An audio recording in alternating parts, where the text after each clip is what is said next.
আজকে আমি আর আমার ছোট ভাই মাহির গিয়েছিলাম একটা অন্যরকম মিশনে। গিয়েছিলাম আম বাগানে আম পাড়তে। রোদের যে অবস্থা তাতে মনে হচ্ছে যে শরীর একদম পুড়ে যাচ্ছে, কিন্তু এই গরমের মধ্যে আমরা চললাম বাগানের দিকে। বাগানে কিছু খিরসাপাত মানে হিমসাগর আম আছে, তো ওই আমগুলা মানুষ নিয়ে যাচ্ছে, ওই আমগুলা পেরে আনতে হবে। বাগানে ঢুকতেই দেখি গাছে ভালোই পরিমাণে আম ধরছে, কিন্তু আমের অবস্থা একটু ভিন্ন, কারণ যে পরিমাণে গরম পড়তেছে তাতে বেশিরভাগ আমই পেকে যাচ্ছে। এই তো শুরু করে দিলাম আম ভাঙার কাজ। আর এই আম ভাঙতে গিয়ে যে কাহিনী হইলো, অনেক দিন যাবত আম পাড়া নাই, যার কারণে হাত তো ব্যথা হয়ে যাচ্ছিল, তারপরে উপরের দিকে একভাবে তাকাই থাকা, সব মিলিয়ে ঘাড় হাত একদম ব্যথা হয়ে যাচ্ছিল। আমি এখানে আমগুলো পাড়তেছি আর মাহির আমাকে ভিডিও করে দিচ্ছে, কজ ব্লগ তো বানাইতে হবে তাই না। এই গরমের মধ্যে আমগুলো পাড়তে ভালোই কষ্ট হচ্ছিল, তো আমরা ফার্স্টে একটা গাছের আম পেরে নিই। তো আমগুলাকে সব নিচ থেকে ক্যারেটে উঠিয়ে নিলাম, আর এখানে কিছু পাকা আমও পাইছিলাম। একদম গাছ পাকা হিমসাগর আম খেয়ে আপনাদেরকে দেখাবো।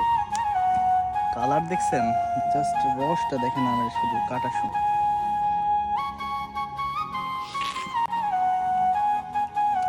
সেরা সেরা।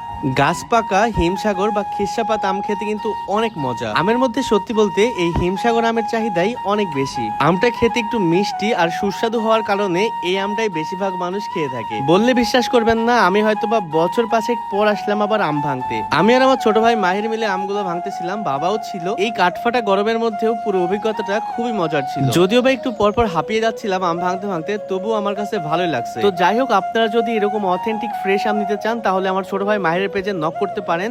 এখানে তার হোয়াটসঅ্যাপ নাম্বার দেওয়া আছে, তার সাথে কন্ট্যাক্ট করলে সে আপনাদেরকে আম পাঠিয়ে দিবে। পেজের লিংক এবং হোয়াটসঅ্যাপ নাম্বার আমি ডেসক্রিপশনে দিয়ে রাখবো, আপনারা চাইলে ওখান থেকে কন্ট্যাক্ট করতে পারেন। এন্ড কম দামে কিন্তু আপনারা ভালো আম পাবেন। আমরা আসছিলাম 11টার দিকে, এখন বাজে অলমোস্ট 3টা। আমাদের 2টা গাছের আম মোটামুটি পাড়া হয়ে গেছে। এখন আমরা সব আমগুলোকে ক্যারেটে উঠিয়ে নিব। ক্যারেটের মধ্যে আমগুলোকে উঠিয়ে নিলাম, এরপর একটা ভ্যান দেখে আমগুলোকে ভ্যানে করে নিয়ে চলে যাচ্ছিলাম বাজারে সেল করার জন্য। আর কিছু আম ছিল অর্ডারের, যেগুলোকে প্যাকিং করে পাঠানো হবে। তো যাই হোক, আজকের ভিডিওটা এ পর্যন্ত। ভিডিওটা ভালো লাগলে অবশ্যই একটা লাইক কমেন্ট শেয়ার করে দিবেন। দেখা হচ্ছে নেক্সট ভিডিওতে। সবাই ভালো থাকবেন, সুস্থ থাকবেন।